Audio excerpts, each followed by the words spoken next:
سورۃ الکہف. کتنا حسین اتفاق ہے، آج جمعہ بھی ہے اور سورۃ الکہف بھی پڑھی جا رہی ہے.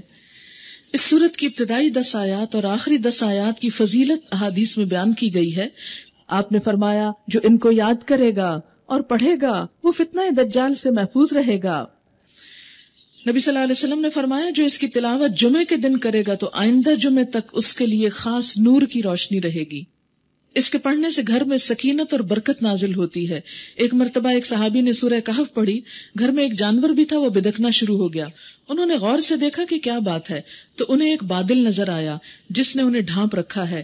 صحابی نے اس واقعے کا ذکر نبی صلی اللہ علیہ وسلم سے کیا تو آپ نے فرمایا اسے پڑھا کرو، قرآن پڑھتے وقت سکینت نازل ہوتی، فرشتے ڈھانپ لیتے ہیں نا. تو بعض لوگوں کو وہ بادل نظر بھی آنے لگتے ہیں، سو کوئی جھوٹی بات نہیں ہے. تو حکم ہے کہ اسے پڑھو، پڑھتے رہا کرو کہ اس سے گھر میں برکت نازل ہوگی. تو سب بہنیں جمعے کے روز اس کو اپنے گھر میں بلند آواز میں پڑھنے کا اہتمام کریں، بلکہ اپنے بچوں کو بھی اس کی تاکید کریں. سورۃ الکہف. بسم اللہ الرحمن الرحیم. الحمد للہ الذی انزل علی عبدہ الکتاب ولم یجعل له عوجا قیما لینذر بأسا شدیدا من لدنہ ویبشر المؤمنین الذین یعملون الصالحات ان لهم اجرا حسنا ماکثین فیہ ابدا وَيُنذِرَ الَّذِينَ قَالُوا اتَّخَذَ اللَّهُ وَلَدًا مَا لَهُم بِهِ مِنْ عِلْمٍ وَلَا لِآبَائِهِمْ كَبُرَتْ كَلِمَةً تَخْرُجُ مِنْ أَفْوَاهِهِمْ إِنْ يَقُولُونَ إِلَّا كَذِبًا فَلَعَلَّكَ بَاخِعٌ نَفْسَكَ عَلَى آثَارِهِمْ إِنْ لَمْ يُؤْمِنُوا بِهَذَا الْحَدِيثِ أَسَفًا إِنَّا جَعَلْنَا مَا عَلَى الْأَرْضِ زِينَةً لَهَا لِنَبْلُوَهُمْ أَيُّهُمْ أَحْسَنُ عَمَلًا وَإِنَّا لَجَاعِلُونَ مَا عَلَيْهَا سَعِيدًا جُرُزًا أَمْ حَسِبْتَ أَنَّ أَصْحَابَ الْكَهْفِ وَالرَّقِيمِ كَانُوا مِنْ آيَاتِنَا عَجَبًا إِذْ أَوَى الْفِتْيَةُ إِلَى الْكَهْفِ فَقَالُوا رَبَّنَا آتِنَا مِنْ لَدُنْكَ رَحْمَةً وَهَيِّئْ لَنَا مِنْ أَمْرِنَا رَشَدًا. تعریف اللہ کے لیے ہے جس نے اپنے بندے پر یہ کتاب نازل کی اور اس میں کوئی ٹیڑھ نہ رکھی. ٹھیک ٹھیک سیدھی بات کہنے والی کتاب، کھری بات کہنے والی کتاب، تاکہ وہ لوگوں کو خدا کے سخت عذاب سے خبردار کر دے اور ایمان لا کر نیک عمل کرنے والوں کو خوشخبری دے دے کہ ان کے لیے اچھا اجر ہے جس میں وہ ہمیشہ رہیں گے، اور ان لوگوں کو ڈرا دے جو کہتے ہیں کہ اللہ نے کسی کو بیٹا بنایا. اس بات کا نہ انہیں کوئی علم ہے نہ ان کے باپ دادا کو تھا، اگر وہ باپ دادا کی بات کرتے ہیں تو. بڑی بات ہے جو ان کے منہ سے نکلتی ہے وہ محض جھوٹ بکتے ہیں. اچھا تو اے محمد صلی اللہ علیہ وسلم، شاید تم ان کے پیچھے غم کے مارے اپنی جان کھو دینے والے ہو اگر یہ اس تعلیم پر ایمان نہ لائے. اتنا دکھ اور درد تھا آپ کے دل میں لوگوں کے لیے کہ کاش لوگ مان جائیں. فرمایا لگتا ہے اپنی جان گلا دو گے اگر نہیں مانیں گے. کیا ہم میں سے کسی کے دل میں ایسا درد ہے کہ کاش سب لوگ سمجھ جائیں اور میں ان کی خدمت کے لیے کچھ کر سکوں؟ واقعہ یہ ہے کہ جو کچھ سر و سامان بھی زمین پر ہے اس کو ہم نے زمین کی زینت بنایا ہے. جو کچھ زمین کے اوپر ہے یہ سب کیا ہے؟ زمین کا حسن، خوبصورتی، زینت. اور کس لیے ہے؟ تاکہ ان لوگوں کو آزمائیں، آزمائش کے طور پر کہ ان میں کون اچھے کام کرنے والا ہے، احسن عمل کرنے والا ہے. ہم سب کا امتحان ہے کہ اس دنیا میں رہتے ہوئے ہم اپنے اللہ کو کتنا یاد کرتے ہیں. آخر کار اس سب کو یعنی زمین کے اوپر جو کچھ ہے، خواہ ہمارے گھر ہیں یا باغ ہیں یا نعمتیں ہیں یا ہم خود ہیں، ان سب کو ہٹا کر ہم ایک چٹیل میدان بنا دینے والے ہیں. کیا تم سمجھتے ہو کہ غار اور کتبے والے ہماری کوئی بڑی عجیب نشانیوں میں سے تھے؟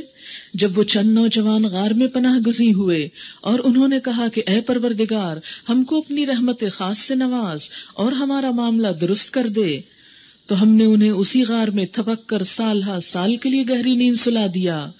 پھر ہم نے انہیں اٹھایا تاکہ دیکھیں کہ ان دونوں گروہوں کے درمیان کون اپنی مدت کا ٹھیک شمار کرتا ہے.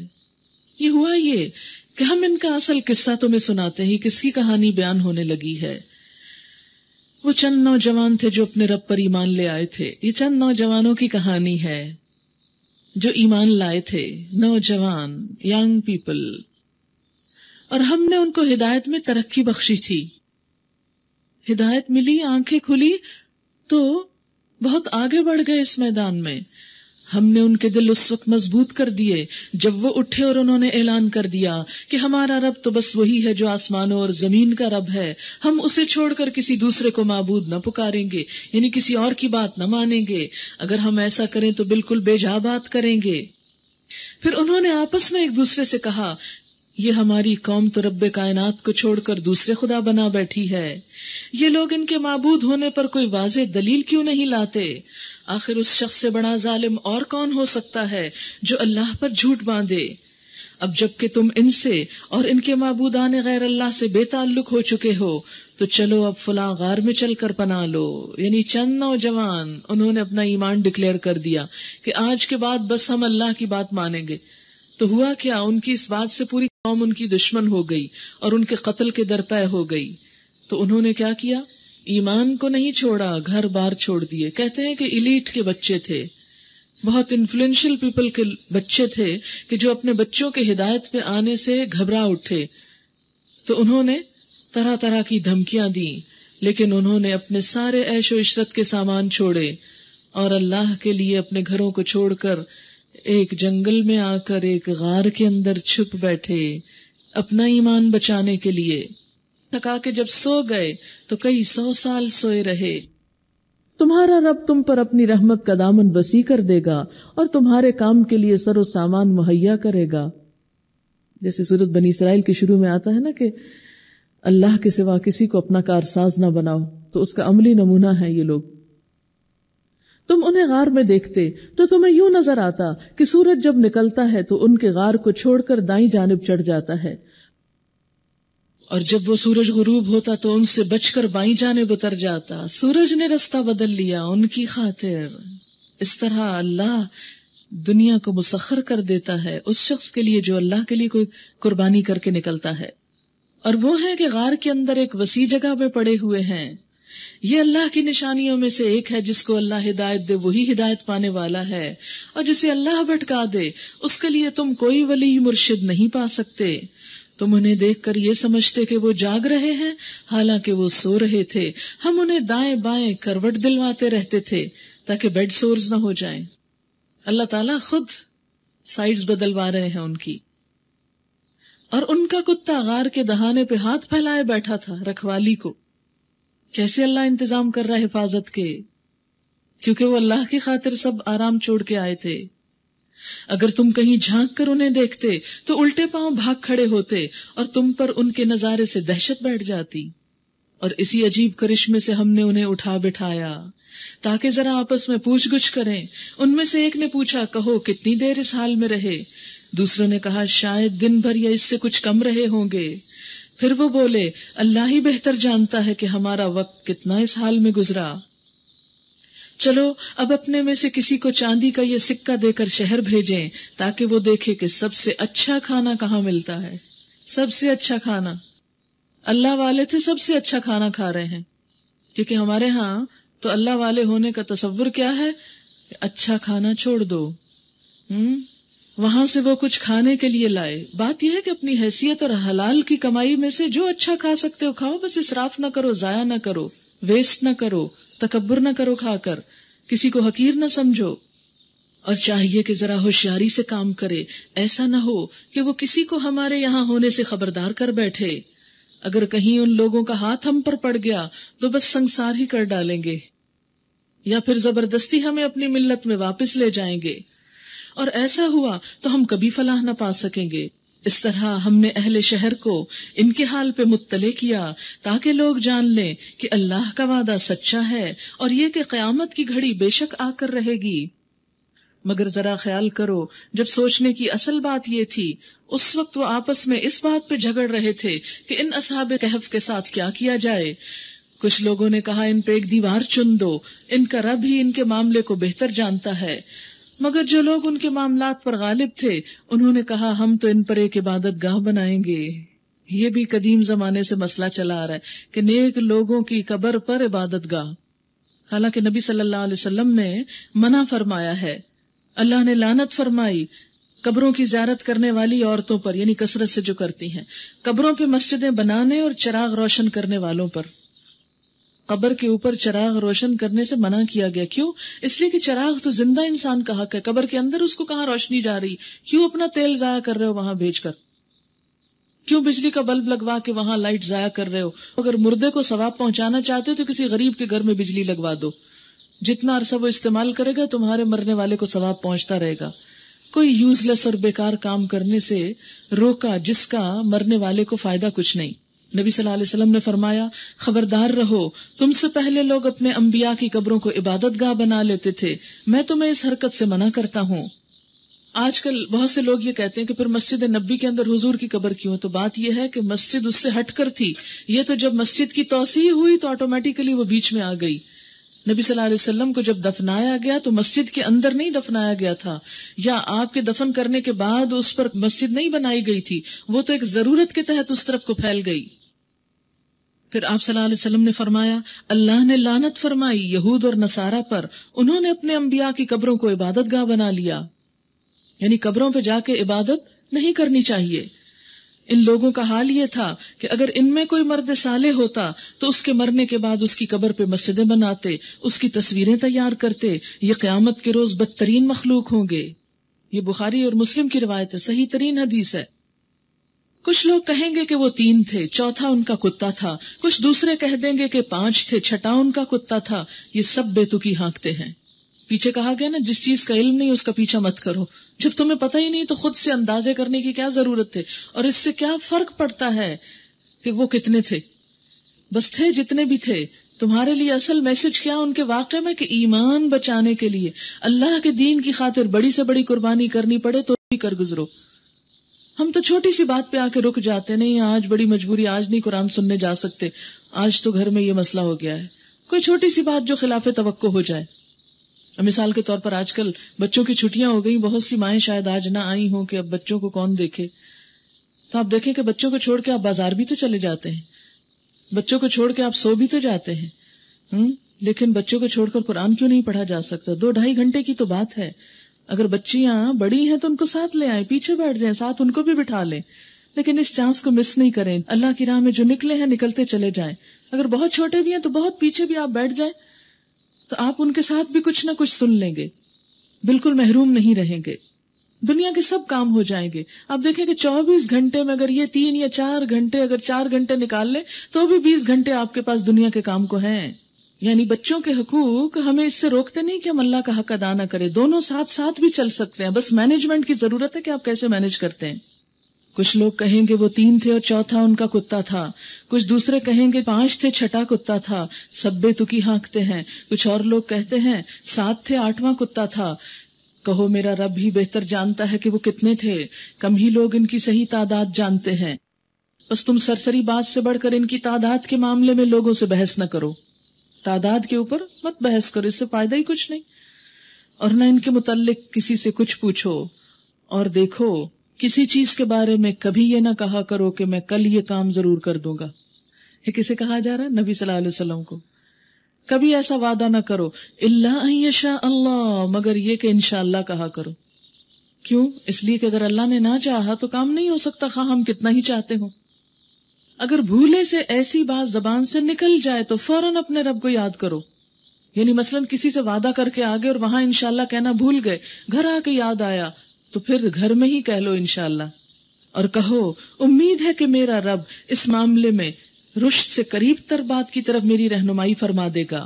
اور وہ اپنے غار میں 300 سال رہے، کچھ لوگ مدت کے شمار میں 9 سال اور بڑھ گئے ہیں۔ تم کہو اللہ ان کے قیام کی مدت زیادہ جانتا ہے، آسمانوں اور زمین کے سب پوشیدہ احوال اسی کو معلوم ہے، کیا خوب ہے وہ دیکھنے والا اور سننے والا۔ زمین اور آسمان کی مخلوقات کا کوئی خبرگیر اس کے سوا نہیں، اور وہ اپنی حکومت میں کسی کو شریک نہیں کرتا، اپنے فیصلوں میں کسی کو نہیں پوچھتا۔ اے نبی صلی اللہ علیہ وسلم، تمہارے رب کی کتاب میں سے جو کچھ تم پہ وحی کیا گیا ہے اسے جو کا توں سنا دو، جیسا ہے ویسا سنا دو، کوئی اس کے فرمودات کو بدل دینے کا مجاز نہیں۔ اور اگر تم کسی کی خاطر اس میں رد و بدل کرو گے تو اس سے بچ کر بھاگنے کے لیے کوئی جائے پناہ نہ پاؤ گے۔ یعنی قرآن کو تبدیل نہیں کر سکتے کسی کی خاطر.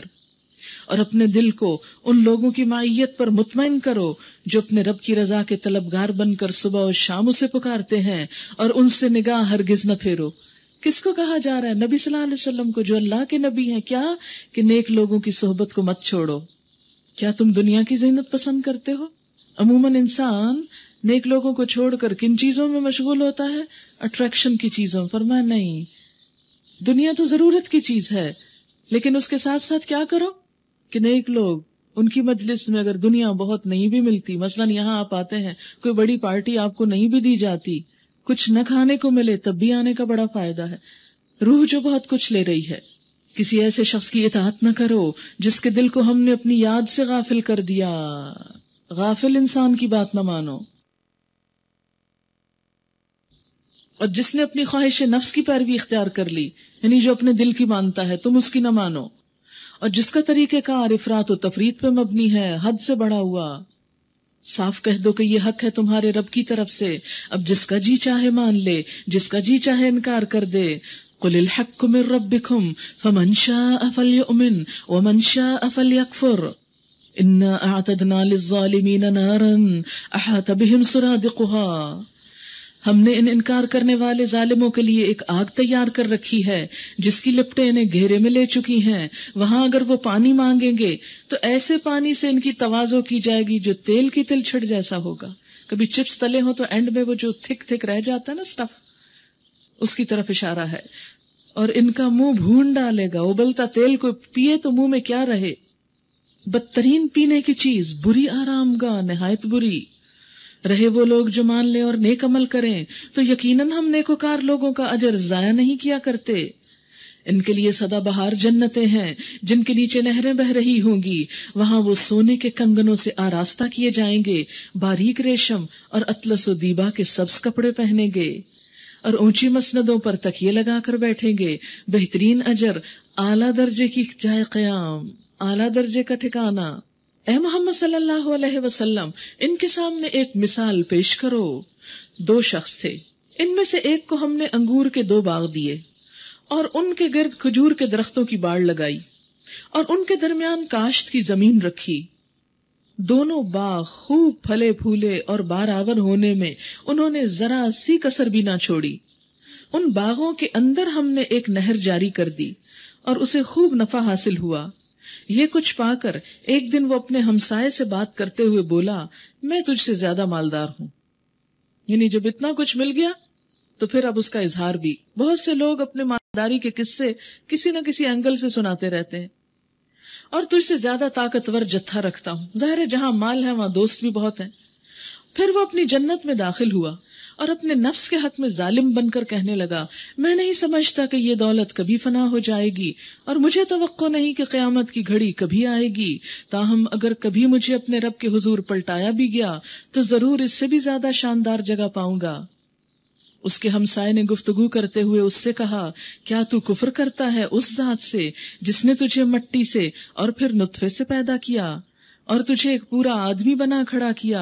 رہا میں تو میرا رب تو وہی اللہ ہے اور میں اس کے ساتھ کسی کو شریک نہیں کرتا.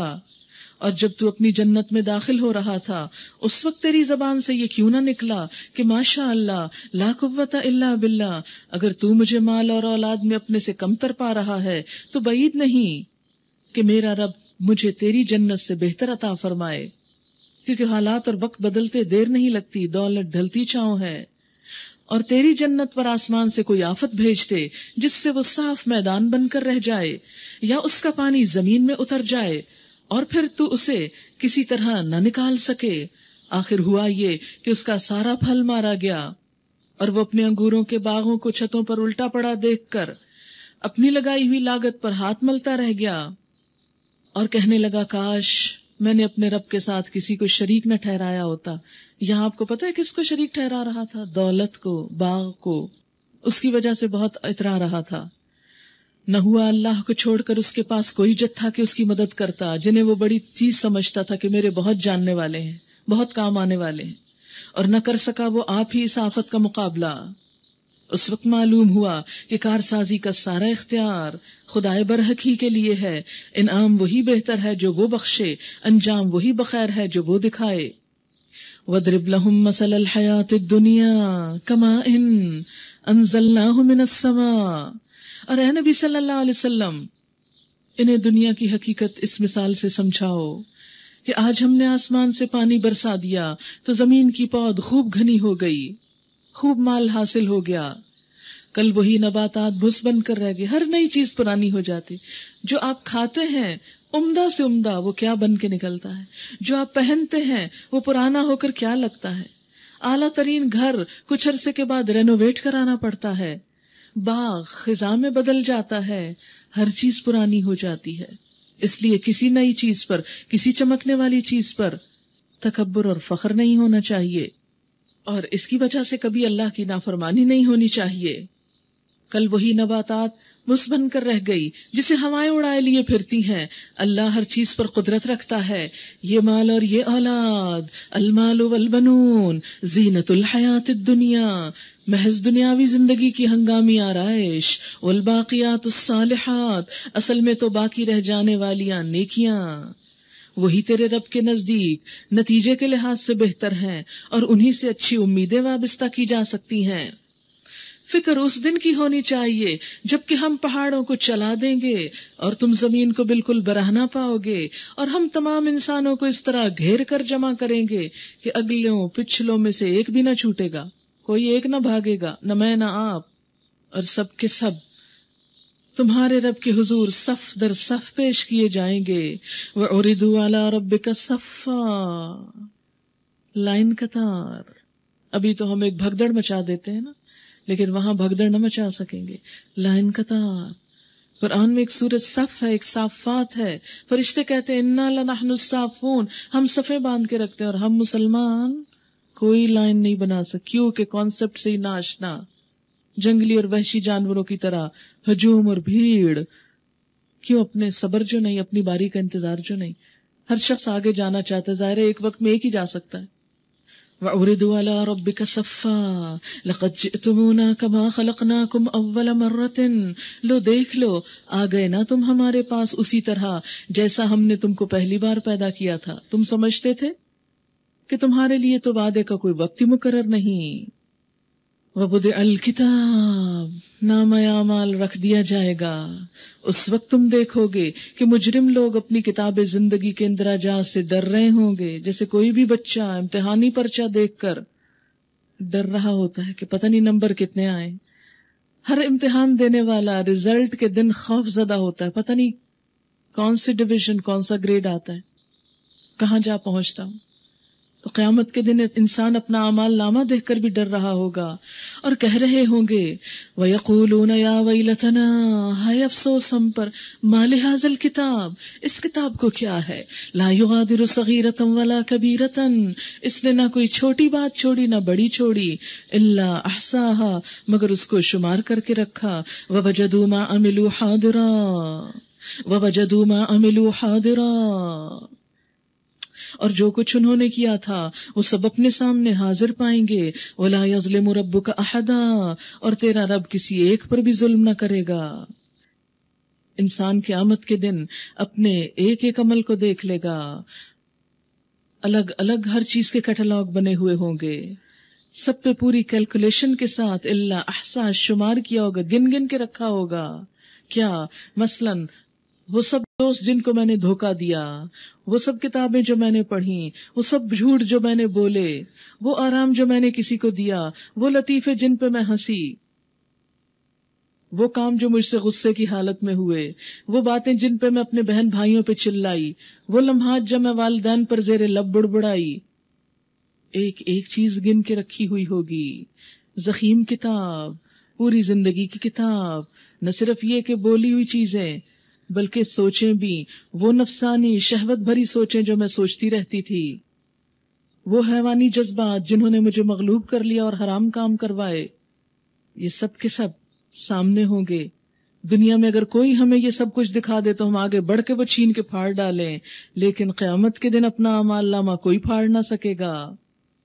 انسان شکست خوردہ اور مایوس ہو کر بیٹھ جائے گا. آپ کو معلوم ہے کہ ایسی کمپیوٹر ڈسک تیار کر لی گئی ہے کہ جو جلائے جلتی نہیں، پانی میں بہائے نقصان دہ نہیں ہوتی، کہیں چھوڑ دو اس کی معلومات ضائع نہیں ہوتی. تو کیا اللہ تعالیٰ کے لیے مشکل ہے کہ وہ معلومات کو اس طرح سمیٹ کے رکھے کہ کوئی ان کو رد نہ کر سکے، مٹا نہ سکے؟ لیکن اس وقت انسان جو آنسو بہائے اور شرمندہ ہو وہ آج بہنے چاہیے، آج شرمندگی ہونی چاہیے، آج تنہائی میں ہمیں اپنے ہی گناہوں پہ سوچنا چاہیے. وہ پیٹ درد جو کل پڑے گا وہ آج پڑ جانا چاہیے. شرمندگی کے آنسوؤں سے اس ساری کتاب کے گناہوں کو مٹا ڈالیں. آج موقع ہے، کل چلا جائے گا. وَوُضِعَ الْكِتَابُ، کتاب سامنے لائی جائے گی، رکھ دی جائے گی. فَتَرَى الْمُجْرِمِينَ مُشْفِقِينَ مِمَّا فِيهِ، تم دیکھو گے مجرم، قصوروار لوگ اپنی کتاب زندگی کے اندراجات سے ڈر رہے ہوں گے. وہ کام چھپ چھپ کے جو ہم کرتے ہیں لوگوں سے، حرام کام. کہیں گے کیا ہوا اس کتاب کو؟ کچھ بھی نہیں چھوٹا، ایک اشارہ بھی نہیں چھوٹا. بعض اوقات ہم اشاروں سے ہنس دیتے ہیں کسی پہ، زیر لب مسکراتے ہیں کسی کی بات دیکھ کر، وہ بھی لکھ لیا جاتا ہے. اور تیرا رب کسی پہ ظلم نہ کرے گا.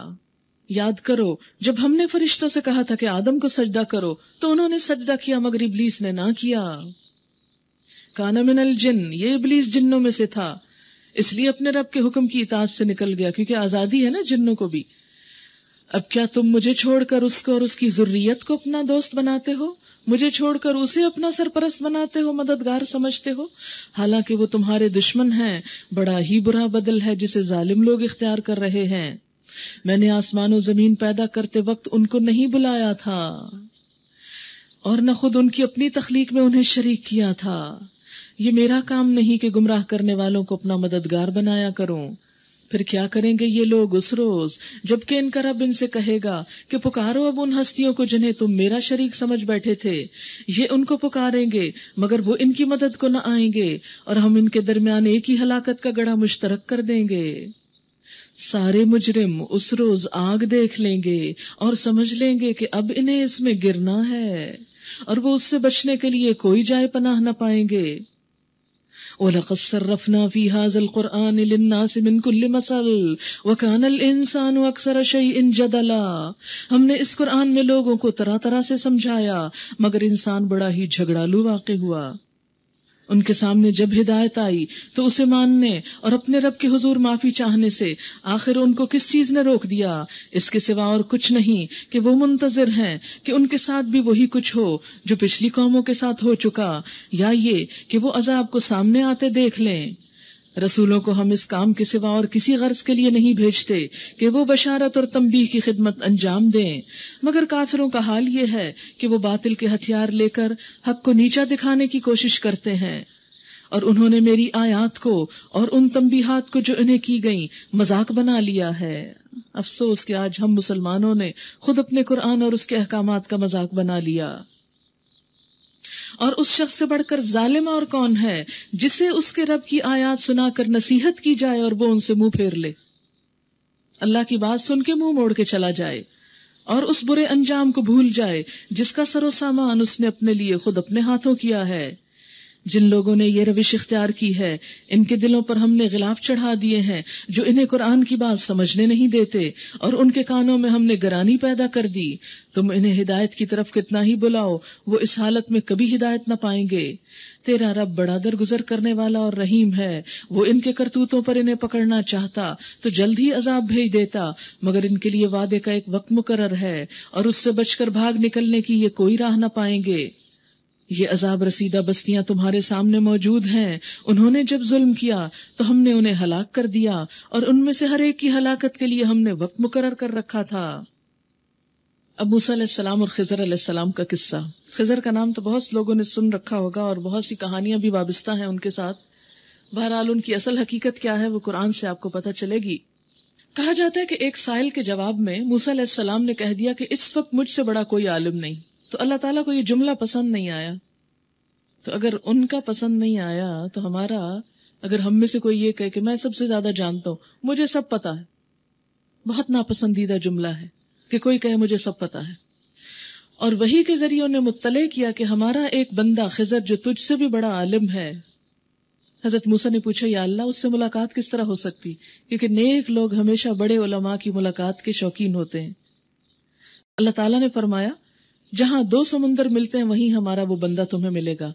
نیز فرمایا کہ مچھلی ساتھ لے جاؤ، جہاں مچھلی تمہاری ٹوکری سے نکل کر غائب ہو جائے تو سمجھ لینا یہی مقام ہے۔ چنانچہ انہوں نے مچھلی لی اور سفر شروع کر دیا۔ وَإِذْ قَالَ مُوسَىٰ لِفَتَاهُ لَا أَبْرَحُ حَتَّىٰ أَبْلُغَ مَجْمَعَ الْبَحْرَيْنِ۔ ذرا ان کو وہ قصہ سناؤ جو موسیٰ علیہ السلام کو پیش آیا تھا جبکہ موسیٰ علیہ السلام نے اپنے خادم سے کہا تھا، کہتے ہیں یہ یوشع بن نون تھے جو ان کے بعد نبی بھی ہوئے، لیکن آپ کی صحبت میں رہے اور آپ کی خدمت بھی کرتے تھے، کہ میں اپنا سفر ختم نہ کروں گا جب تک کہ 2 دریاؤں کے سنگم پر نہ پہنچ جاؤں، کیونکہ اللہ تعالیٰ نے یہی فرمایا تھا کہ وہاں تک جاؤ، خضر سے ملنا ہے۔ تو اس سے کیا پتا چلتا ہے کہ علم حاصل کرنے کے لیے سفر کرنا ضروری ہوتا ہے، اور کتنا سفر ابھی دیکھیے، ورنہ ایک زمانہ دراز تک چلتا ہی رہوں گا، یعنی لمبے سے لمبا سفر بھی کرنا پڑے تو کر جاؤ۔ بس جب وہ ان کے سنگم پر پہنچے تو اپنی مچھلی سے غافل ہو گئے، اور وہ نکل کر اس طرح دریا میں چلی گئی جیسے کوئی سرنگ لگی ہو۔ آگے جا کر موسیٰ علیہ السلام نے اپنے خادم سے کہا لاؤ ہمارا ناشتہ، آج کے سفر میں تو ہم بری طرح تھک گئے۔ ایسا کہنا کوئی گناہ کی بات نہیں، اگر سفر میں کبھی انسان تھک جائے اور کہے کہ میں تھک گیا ہوں، کوئی حرج نہیں، نیچرل سا اظہار ہے۔ خادم نے کہا آپ نے دیکھا یہ کیا ہوا؟ جب ہم اس چٹان کے پاس ٹھہرے ہوئے تھے اس وقت مجھے مچھلی کا خیال نہ رہا، اور شیطان نے مجھ کو ایسا غافل کیا کہ میں اس کا ذکر آپ سے کرنا بھول گیا۔ مچھلی تو عجیب طریقے سے نکل کر دریا میں چلی گئی۔ اب آپ حیران ہوگے کہ بھلا یہ کیسے؟ یہ اللہ کی قدرت ہر چیز پر غالب ہے۔ موسیٰ علیہ السلام نے کہا اسی کی تو ہمیں تلاش تھی، ہمیں تو وہیں جانا تھا۔ چنانچہ وہ دونوں اپنے نقش قدم پہ پھر واپس ہوئے۔ یعنی اگر علم کی تلاش میں راستہ بھول جائیں تو تھک کر گھر نہ جائیں، پھر واپس آ کر بھی ڈھونڈ لیں۔ موسیٰ علیہ السلام نے کہا اسی کی ہمیں تلاش تھی۔ چنانچہ وہ دونوں اپنے نقش قدم پر واپس ہوئے اور انہوں نے ہمارے بندوں میں سے ایک بندے کو پایا جسے ہم نے اپنی رحمت سے نوازا تھا اور اپنی طرف سے ایک خاص علم عطا کیا تھا، خاص علم۔ موسیٰ علیہ السلام نے اس سے کہا کیا میں آپ کے ساتھ رہ سکتا ہوں تاکہ آپ مجھے بھی اس دانش کی تعلیم دے جو آپ کو سکھائی گئی؟ یعنی کسی سے علم حاصل کرنے کے لیے اس کی مجلس صحبت میں بیٹھنے کے لیے اس سے اجازت لینا اخلاق کا ایک حصہ ہے۔ اس نے جواب دیا آپ میرے ساتھ صبر نہیں کر سکتے، یعنی علم کا راستہ صبر کا راستہ ہے اور آپ صبر نہیں رکھتے، اور جس چیز کی آپ کو خبر نہ ہو آخر اس پر صبر کر بھی کیسے سکتے ہیں؟ یعنی جو علم انسان کے پاس نہیں ہوتا، انسان چاہتا جلدی سے مل جائے، لیکن علم کے لیے صبر ضروری ہوتا ہے۔ موسیٰ نے کہا علیہ السلام انشاءاللہ آپ مجھے صابر پائیں گے، یعنی ڈٹرمینیشن دیکھیے، اور میں کسی معاملے میں آپ کی نافرمانی نہ کروں گا، یعنی اگر کمٹمنٹ کی ہے تو استاد کی نافرمانی نہیں، پھر استاد کی مرضی پہ چلنا ہوگا۔ اس نے کہا اچھا اگر آپ میرے ساتھ چلتے ہیں تو مجھ سے کوئی بات نہ پوچھیں جب تک کہ میں خود اس کا آپ سے ذکر نہ کروں، یعنی بہت زیادہ سوال نہ کریں، میں خود ہی بتاؤں گا جو بھی میں کروں گا۔ اب وہ دونوں روانہ ہوئے، یہاں تک کہ وہ ایک کشتی میں سوار ہو گئے تو اس شخص نے کشتی میں شگاف ڈال دیا۔ موسیٰ علیہ السلام نے کہا آپ نے اس میں شگاف ڈال دیا تاکہ سب کشتی والوں کو ڈبو دیں؟ یعنی فوراً ہی استاد کے کام پر تنقید، یہ تو آپ نے ایک سخت حرکت کر ڈالی۔ اس نے کہا میں نے تم سے کہا نہ تھا تم میرے ساتھ صبر نہیں کر سکتے، میری پالیسی کو سمجھ نہیں سکتے، اس لیے تم مجھ سے علم نہیں حاصل کر سکو گے۔ موسیٰ علیہ السلام نے کہا بھول چوک پر مجھے نہ پکڑیے، میرے معاملے میں آپ ذرا سختی سے کام نہ لیں، استاد سے ریکویسٹ کی جا سکتی کہ ذرا ہم سے نرمی سے معاملہ کریں۔ پھر وہ دونوں چلے یہاں تک کہ ان کو ایک لڑکا ملا اور اس شخص نے اسے قتل کر دیا۔ خضر علیہ السلام نے لڑکا قتل کر دیا۔ موسیٰ علیہ السلام نے کہا آپ نے ایک بے گناہ کی جان لے لی، حالانکہ اس نے کسی کا خون نہ کیا تھا، یہ کام تو آپ نے بہت برا کیا۔ اس نے کہا خضر نے میں نے تم سے کہا نہ تھا کہ تم میرے ساتھ صبر نہیں کر سکتے؟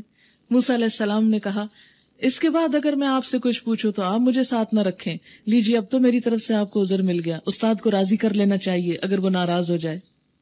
پھر وہ آگے چلے یہاں تک کہ ایک بستی میں پہنچے اور وہاں کے لوگوں سے کھانا مانگا، مگر انہوں نے ان دونوں کی ضیافت سے انکار کر دیا۔ انہوں نے وہاں ایک دیوار دیکھی جو گر رہی تھی، اس شخص نے اس دیوار کو پھر قائم کر دیا۔ موسیٰ علیہ السلام نے کہا اگر آپ چاہتے تو اس کام کی اجرت لے سکتے تھے۔ اس نے کہا بس میرا تمہارا ساتھ ختم ہوا۔ اس پر حضور صلی اللہ علیہ وسلم نے فرمایا کاش موسیٰ علیہ السلام ایسا نہ کرتے تو ہمیں کچھ اور باتیں بھی معلوم ہو جاتی ان کے ذریعے، یعنی نہ کہتے کہ آپ اس کے بعد مجھے ساتھ نہ رکھتے۔ بہرحال اب میں تمہیں ان باتوں کی حقیقت بتاتا ہوں جن پر تم صبر نہ کر سکے۔ اس کشتی کا معاملہ یہ ہے کہ وہ چند غریب آدمیوں کی تھی جو دریا میں محنت مزدوری کرتے تھے. میں نے چاہا اسے آبدار کر دوں کیونکہ آگے ایک ایسے بادشاہ کا علاقہ تھا جو ہر کشتی کو زبردستی چھین لیتا تھا. رہا وہ لڑکا تو اس کے والدین مومن تھے.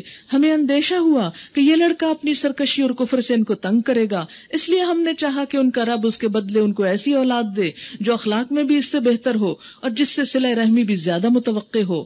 اور اس دیوار کا معاملہ یہ ہے کہ یہ 2 یتیم لڑکوں کی ہے جو اس شہر میں رہتے ہیں. اس دیوار کے نیچے ان بچوں کے لیے خزانہ مدفون ہے.